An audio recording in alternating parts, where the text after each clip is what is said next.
Good afternoon. I'm Dan DeRose with 19 News Now, coming to you with a sentencing out of Summit County. You might remember this case. This happened on January 1st of this year, New Year's Day. I'm going to take you live inside the courtroom. That man you see right there is Todd Clevenger, 42 years old. Clevenger was the owner of a bar in Barberton at the time. He owned a bar called Garage Bar, and apparently on New Year's Eve night, he met the victim that he's accused of attacking. She was at his bar. Again, it was called Garage Bar in Barberton. She went to a second bar. He did not go with her, and then a friend took her home. According to testimony in court, he was at her home when she arrived. He is accused of beating her severely at her home, causing significant injuries, including a broken nose. He then held her captive. His trial was in June, of which he was found guilty by a jury of kidnapping, that is a felony of the first degree, felonious assault, that is a felony of the second degree, and abduction, a felony of the third degree. So we are about to see him get sentenced for this attack that again happened on New Year's Day. So it would have been late. It would have been everybody out partying for New Year's Eve. He met a woman who was at his bar. We are told she went to a second bar, a second location, and then again was taken home. We're hearing the all rise. She was taken home by a friend, and somehow Clevenger was at her home waiting for her. And again, from what we heard in court, he attacked her, beating her severely. And this is going to be the sentencing on those felonies of kidnapping, felonious assault, and abduction. The judge has been seated. Let's take you inside the courtroom. All right.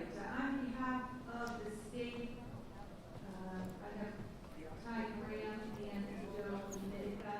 We are here for sentencing today. Mr. Clevenger, having previously been convicted by a jury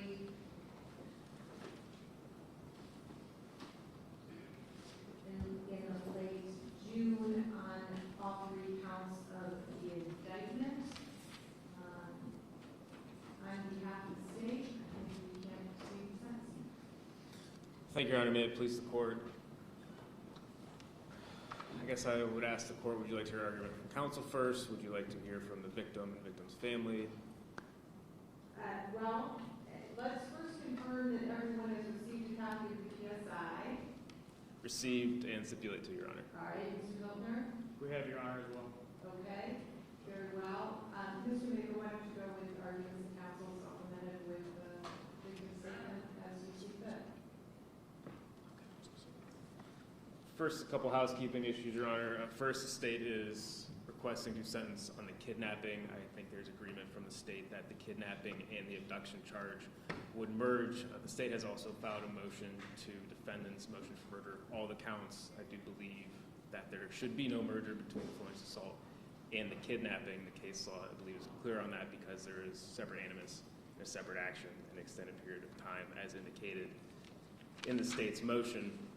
Okay, so I would agree that counsel 1 and 3 would merge for purposes of sentencing, and the state is electing to proceed on count 1, the kidnapping.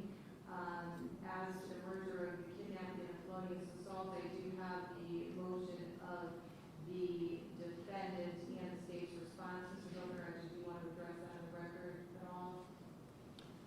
I would just address it during my time, Your Honor. Okay, well, if we're going to proceed on sentencing, I think we need to know what we're sentencing on. So there's been a request that the kidnapping and felonious assault charges also be merged. So, Mr. Hiltner, why don't we resolve that prior to argument on sentencing? Okay. Thank you, Your Honor. Yeah, so essentially the argument for the merger of the kidnapping and felonious assault is based on the testimony that came out throughout trial. The testimony, as my recollection brings it, is that there was a violent attack in the home, that violent attack, there was no break in that attack, that spilled over into the bedroom, ended in the bedroom.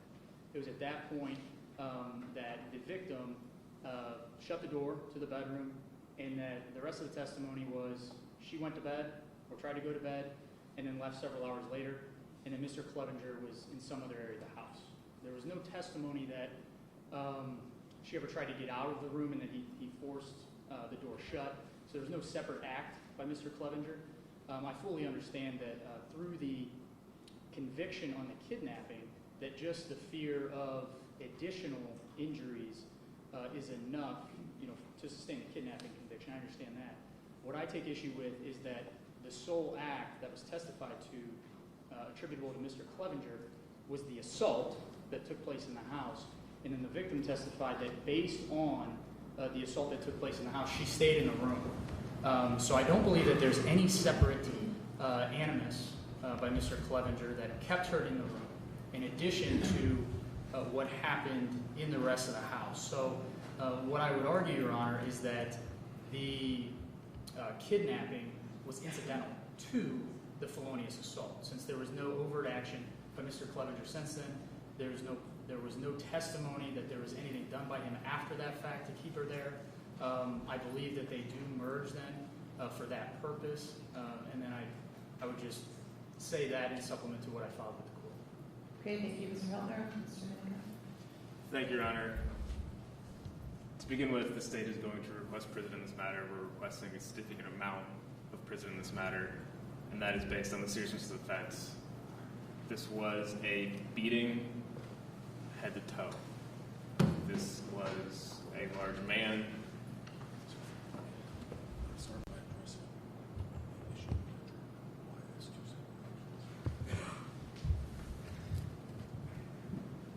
This was a significant beating, Your Honor, and if I can dovetail off of arguments about the merger, this was an assault that occurred.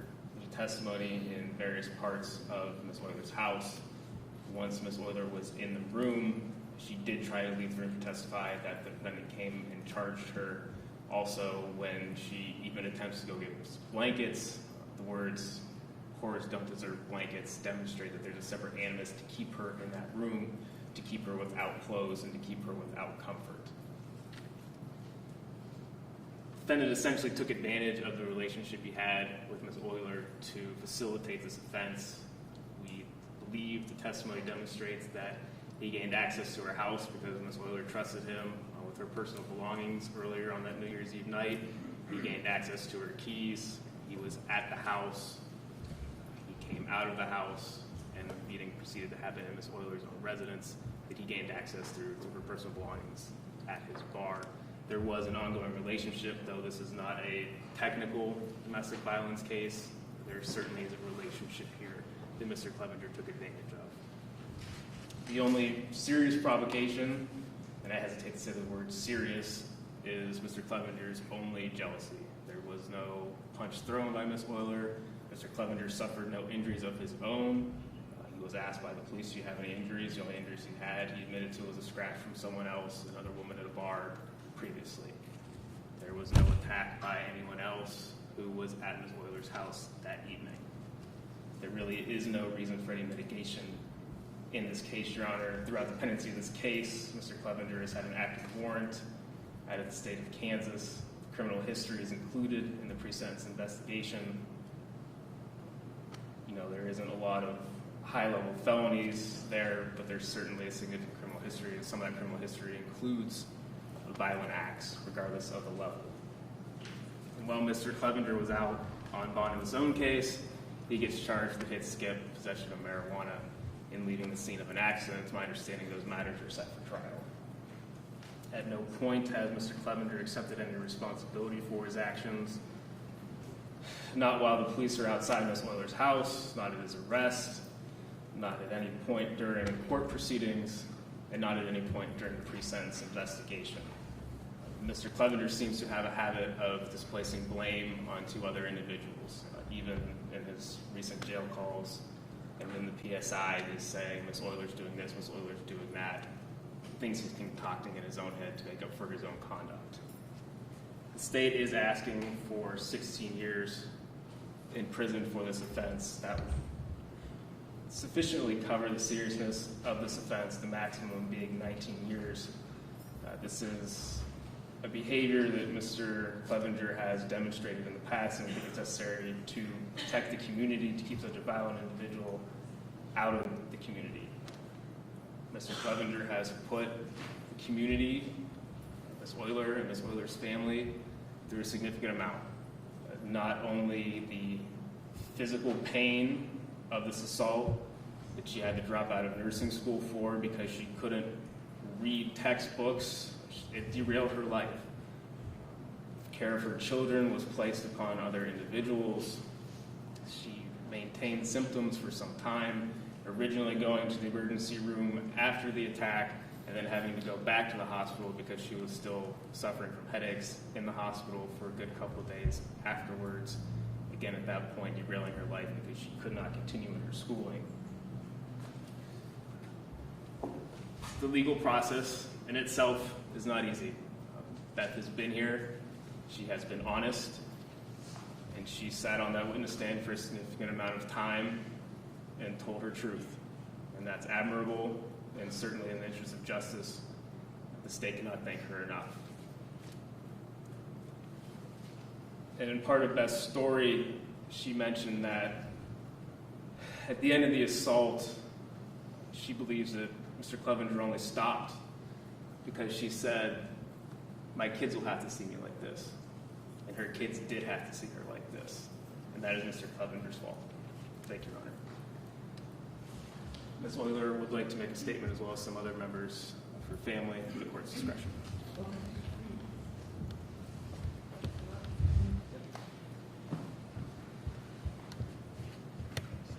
Stand next to the light there and I'll stand here. I would like the court.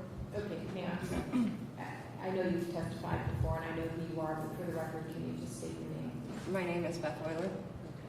Go ahead, what would you like to say? I would like to thank the court for giving me the opportunity to explain how this has affected my life. While there are no words to really express the physical, emotional, and psychological damage this has done to me, I will give it my best. On that night, my whole life was turned upside down, and I will never be the same again. My dignity, my sense of security, my self-esteem is so much more was stolen from me that night. What was supposed to be a fun celebration of bringing in the new year turned into a nightmare.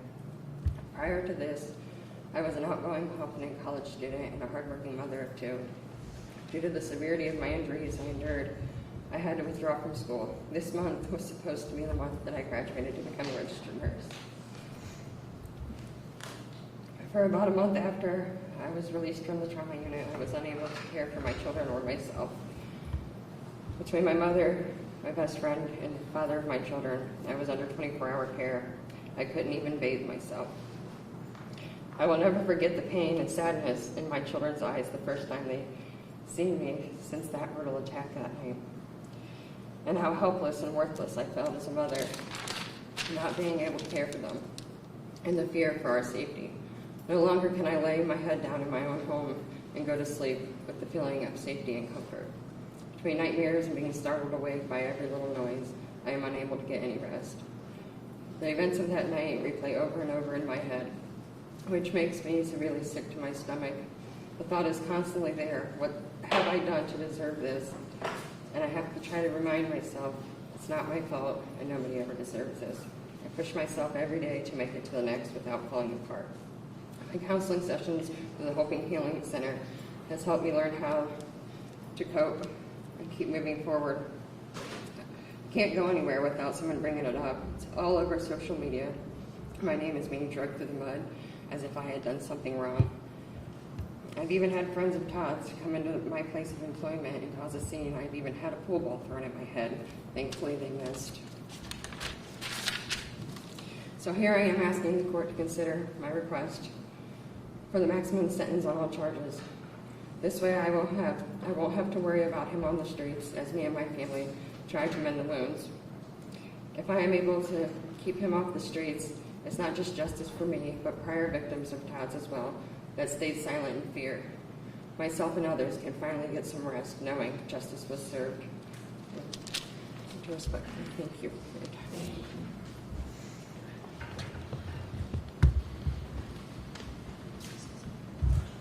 Say your name. Amy Van Cleve. And ma'am, how, How are you related to her? That's my best friend. Okay.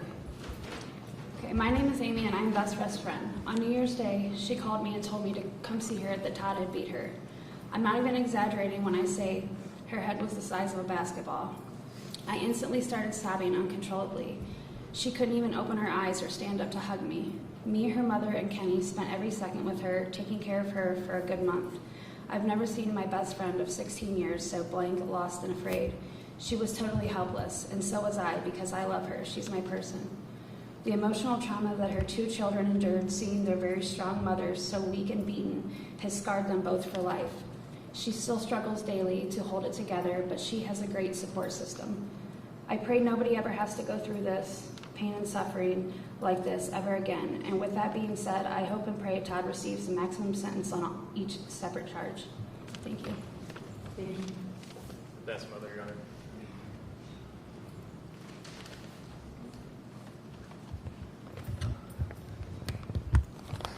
Hi, my name's Rose Roberts. On New Year's morning, I received a call that would change our lives forever. My daughter Beth called and said that Todd had beaten me. Can you come to the hospital? When I arrived to the hospital, nothing could prepare me for what I saw. My daughter had been beaten beyond recognition. The doctors and the nurses tried to talk to me, but I couldn't hear what they were saying. All I could see was Beth, beaten, body.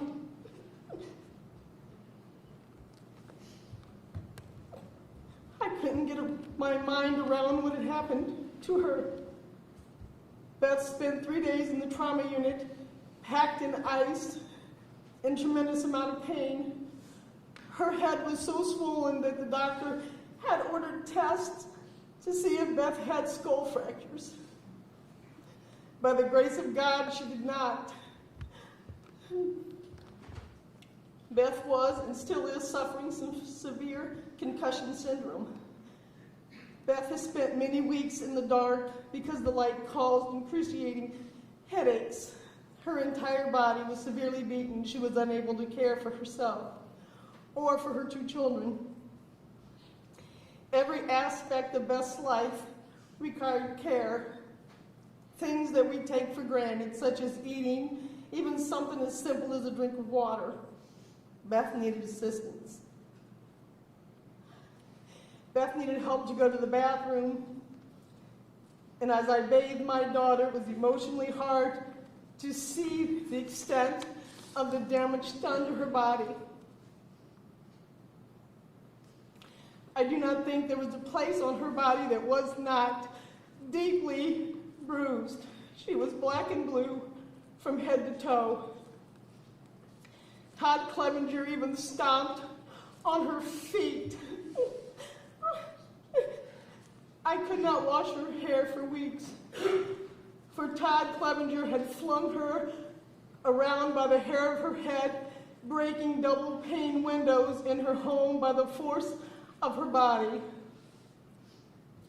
The emotional trauma that Beth, as Beth's mother, I've endured, I cannot compare to the emotional and physical that Beth has endured.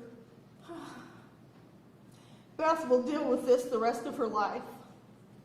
To see my child so broken, battered, and beaten, I watch her struggle every single day. Beth is a mother of 2. Her children, my grandchildren, also suffered greatly at the sight of their mother. No children should ever see their mother in such a brutal setting. They have questions that have no answers. They want to know, why did Todd Clevenger do this to my mom? Months leading up to this trial, Beth and her children lived in fear that Todd Clevenger would come back and not only hurt their mom, but also hurt them. Beth's children have also been changed. I've lost a piece of paper. Where's Summarize. It's okay. Yeah, Yeah, I'm sorry.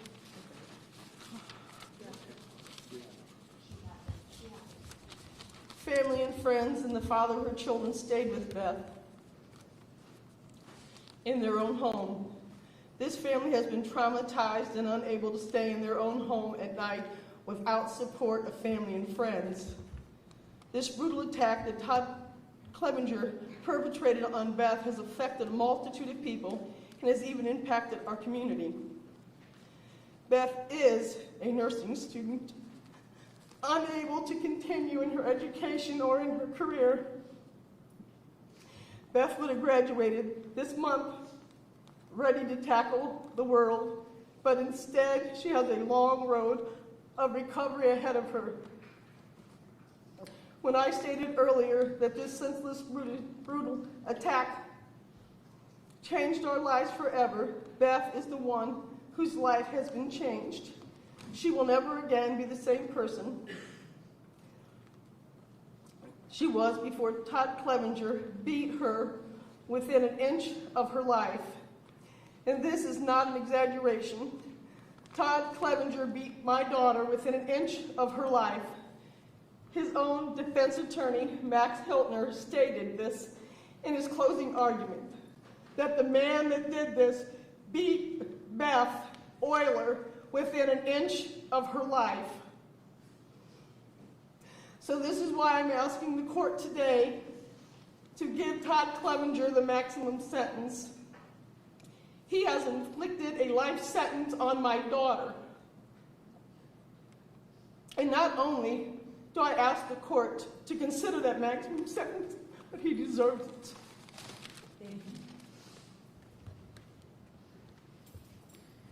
Anything else you have to say?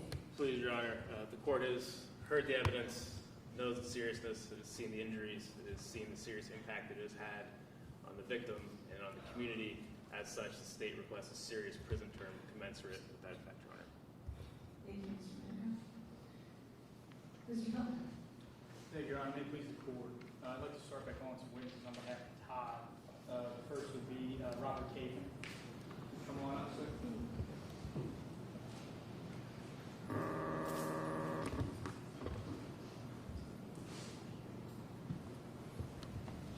Just tell the judge who you are. Hi, my name is Robert Caffin. I work for Todd. I became close friends with him. I've never seen him yell, lift a hand to anybody. I've never seen it. He's a good dad, and he's a good friend of mine. And that's about all I can say. Okay. Thank you, sir. Can you spell your name, please? K-A-T-H-A-N. Mr. Rice, would you come up? Chris outside.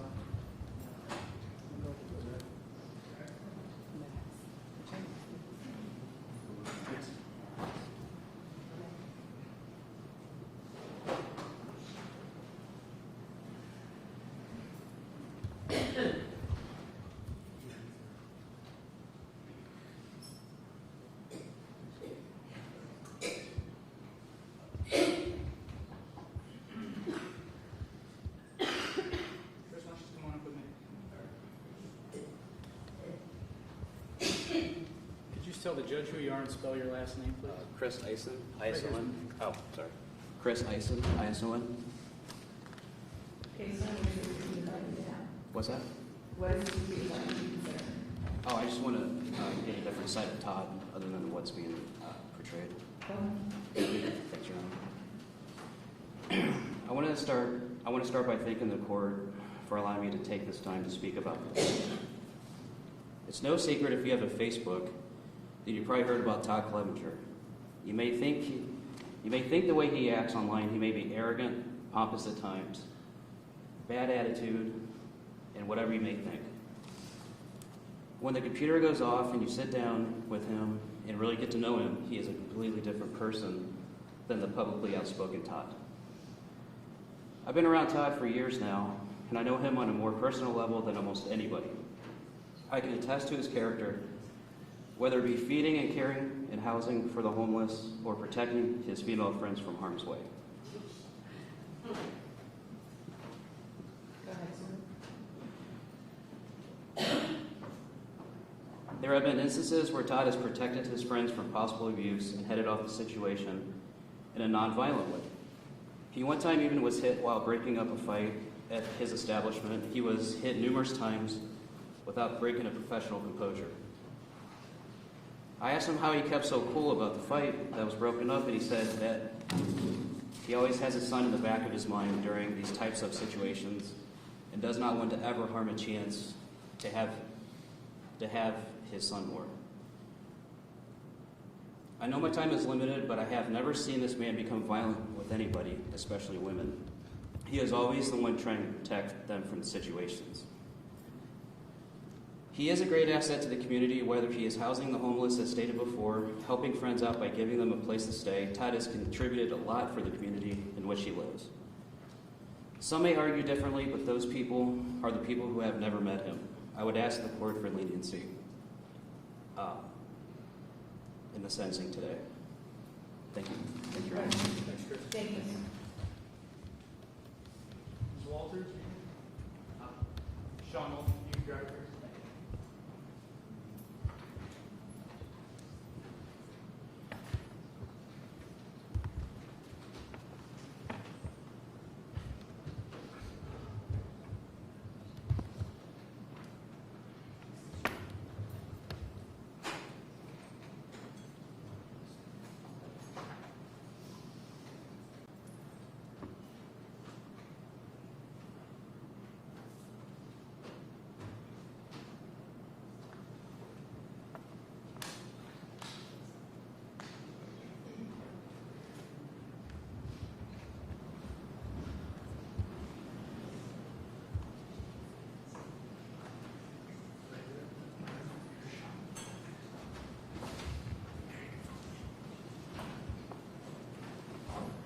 Sean, just tell the judge your name and spell your last name, please. Sean Williams, W-I-L-L-I-A-M. Make sure you speak up, Sean, into the microphone right here. Come this way, please. Make sure you speak up. Thank you.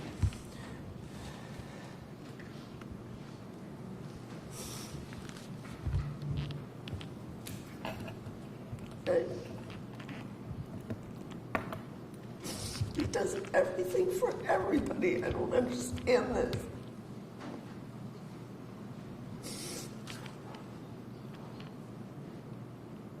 The son comes first, of course, and then his dog. But he'll give up anything for anybody, no matter what they've done, who people say they are. It makes you believe that you can achieve something.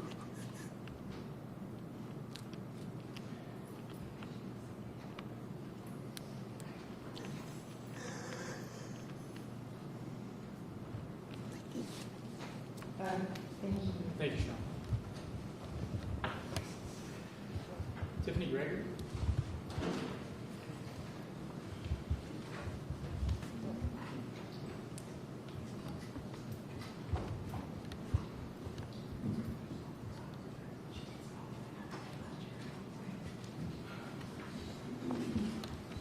Tiffany, can you just introduce yourself to the judge and spell your last name?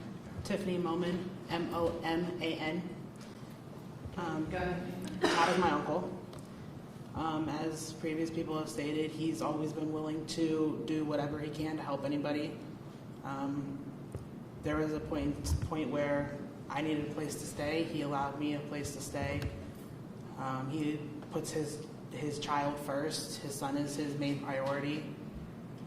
I've never, in my life, for all I can remember, see him be violent towards anybody, anything.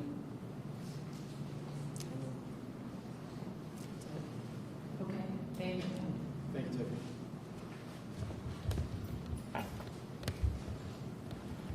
Thank you, Your Honor.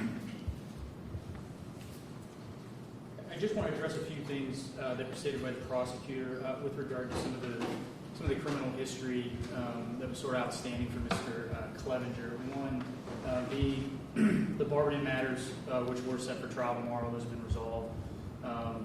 the most serious charges being dismissed, the hit skip dismissed, the obstructing official business dismissed. He pled to a building code violation and a minor misdemeanor marijuana and a failure to control traffic violation. So I just wanted to advise the court of the update on that. That happened yesterday, so I understand that that's not in the report. The prosecution also referenced violent offenses supposedly perpetrated by Mr. Clevenger in the past. As the court, I know, has looked at the PSI, he was acquitted of those. He had a jury trial, he was acquitted of those. So I'd ask the court to consider that. The fact that he doesn't have a violent history, he has a 2001 conviction for a misdemeanor forgery. That's the extent of his criminal record here in Summit County, other than the recent things that we just spoke of, Your Honor. As far as the sentence that we would recommend, Your Honor, we've already discussed the merger aspect of it, but Todd's been a member of the community here. He grew up here. He's employed people here. He's grown a business in this area. He has, even up until the day of his trial, he's employed people, given them jobs, helped them out, helped the community out. As far as my interaction with Todd, I've known Todd for 5 years. This crime that he's been committed of, to me, would seem completely out of character and not commensurate with the person that I met 5 years ago. And as far as the sentencing itself, Your Honor, I think, if there were a situation where the minimal punishment would be appropriate, it would be for Todd Clevenger in this case. I know Ms. Euler expressed fear in this case. Well, Todd was charged with, he was charged back in January 1st.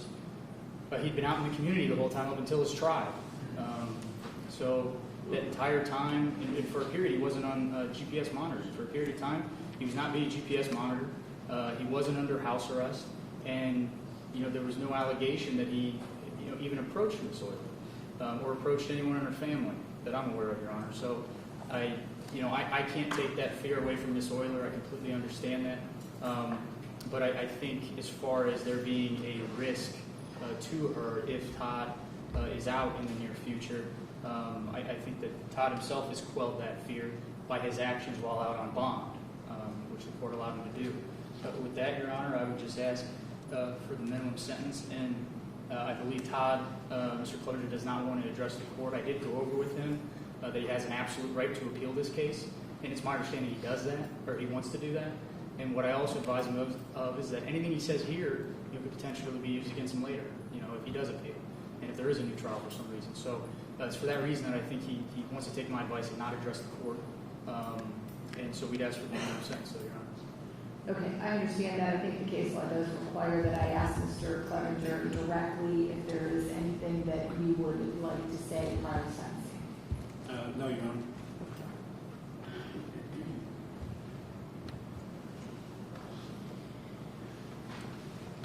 All right, so the first order of business is the arguments related to the merger of counts 1 and 2.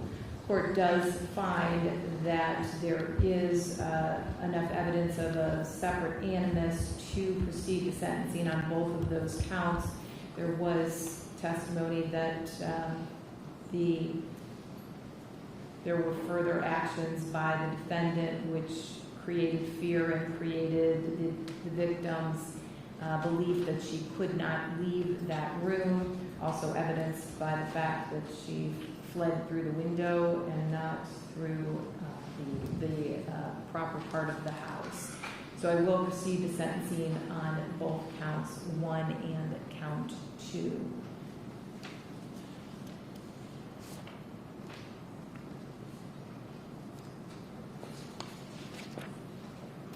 There has been some statements today in support of Mr. Clevenger that he has had a positive impact on other people, has been helpful to others, potentially helpful in his community. That may be so, but in this case, this was a heinous attack, a heinous, violent attack on a young woman with a couple of kids who did nothing that night except come home and, for whatever reason, sparked rage in the defendant. Her injuries were serious and ongoing, and I know that this has affected your life, Beth, in ways that none of us really can imagine or appreciate. On count one of the indictment in this case, the court would impose a sentence of 11 years incarceration for the crime of kidnapping, a felony of the first degree. On count two of the indictment, the court would impose a sentence of 5 years incarceration for the crime of felonious assault, a felony of the second degree. I will order that time to be served consecutively. Consecutive service is necessary to protect the public from future crime or to punish the offender and is not disproportionate to the seriousness of the offender's conduct and to the danger the offender poses to the public.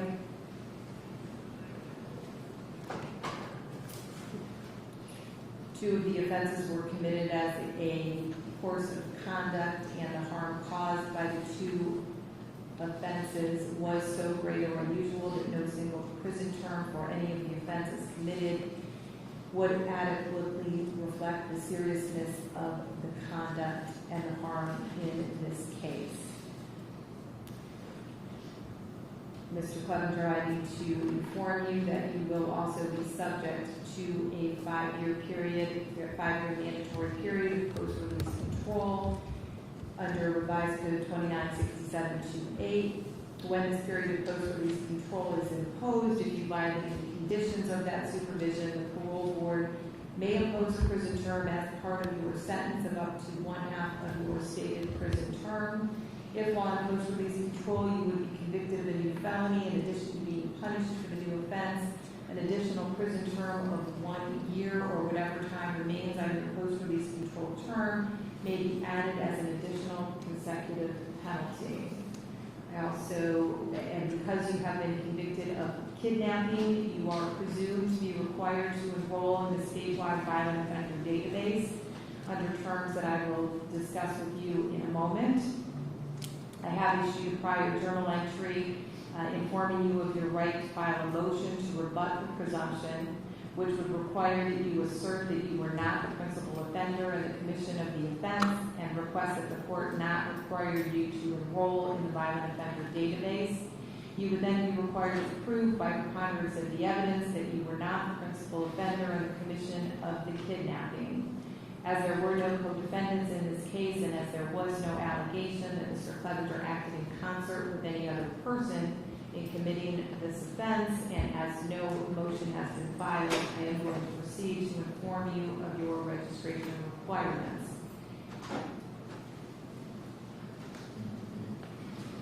You have been convicted of a qualifying violent offender offense as defined in 2903.41. You are required to register in person with the sheriff of the county in which you establish residency within 10 days of coming into that county, or if occupying a dwelling for more than 3 consecutive days in the county, or 14 or more days in a calendar year.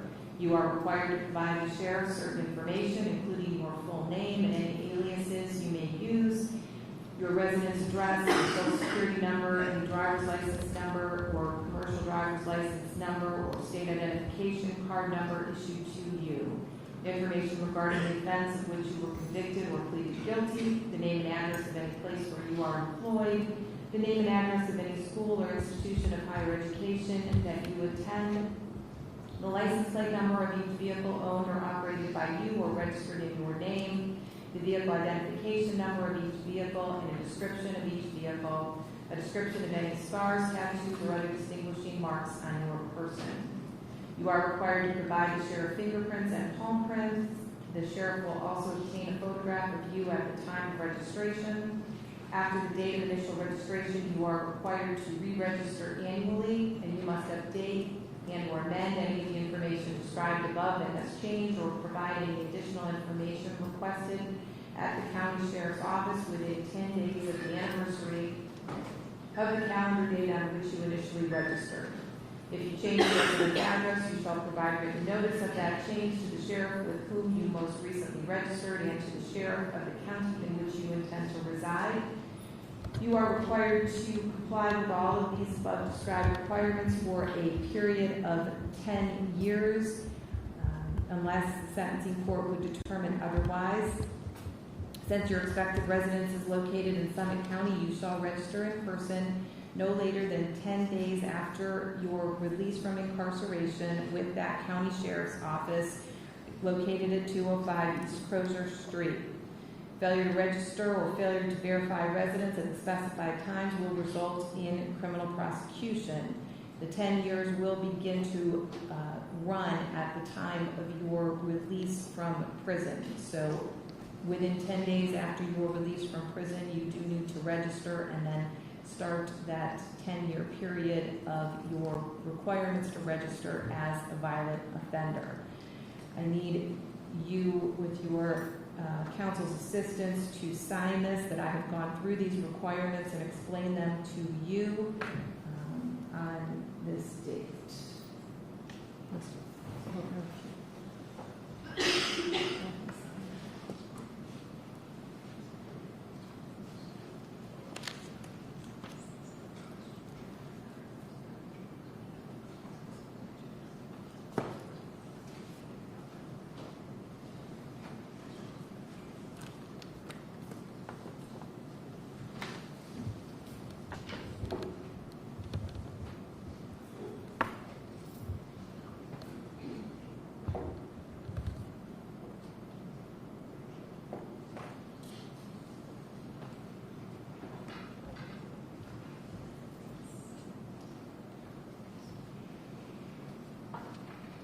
Mr. Clevenger, you do have some appellate rights. You understand that you have the right to an appeal in this matter within 30 days after the filing of the court's sentencing entry. You understand that? You understand that if you're unable to pay for the costs of a transcript, the record, and all relevant documents required for the appeal, they would be provided to you without cost. You understand that? You understand that if you are unable to pay for an appeal, you are entitled to have a notice of appeal filed without the payment of a filing fee. Understand that?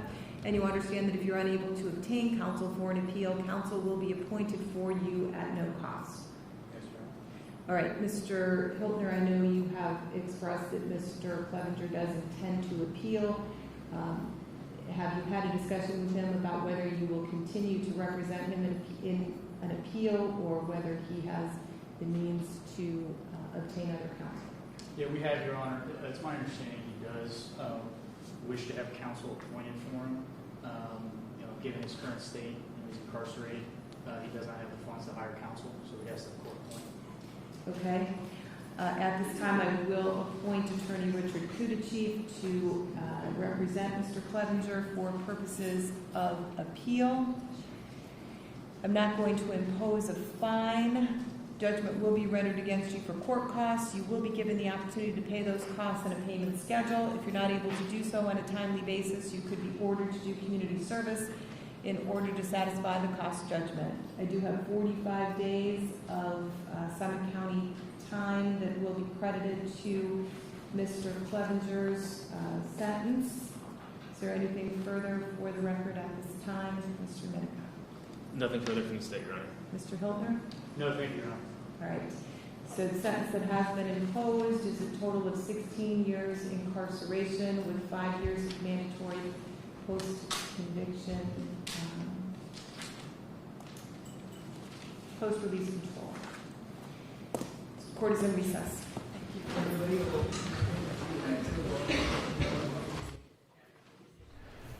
So there you have it. This was the sentencing for that man right there, Todd Clevenger. We had some very emotional impact statements from the victim in this case, who said her life has been completely turned upside down, had to drop out of nursing school because of the severity of the beating and the length of time that it took her to recover. A lot of talk about her children having to see her in that state. Her best friend described her as her head was so swollen, she said her head was the size of a basketball. Really sort of puts into perspective how bad the beating was at the hands of Todd Clevenger.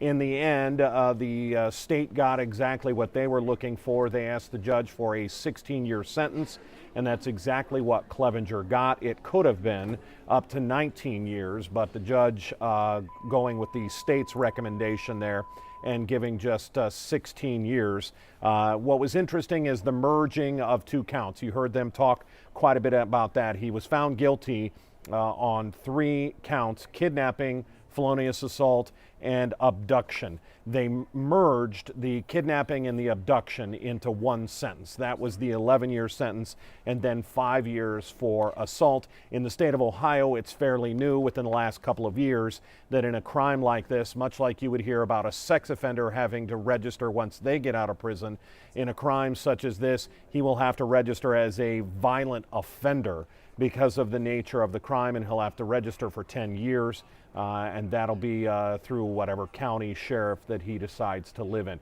Harry Boomer was live in the courtroom. He was in the courtroom for this hearing. We'll see if perhaps family or maybe even the victim herself speaks in the hallway to, is this justification for them? Is 16 years enough for the severe violent beating that she had to take at the hands of Clevenger? So we'll look for Harry's report coming up in exactly an hour on Channel 19. Want to remind you, this is how we do it here at Cleveland 19. We've invested in this technology to be able to bring you court hearings, breaking news, new video that we get throughout the day. We don't just put it up on Facebook and on our digital platforms. We make sure someone is here to walk you through and give you comprehensive coverage. So I want to thank you for joining us. Watch for Cleveland 19 News coming up in just about an hour. I'm Dan DeRose with 19 News Now. 19 News. First, fair, everywhere.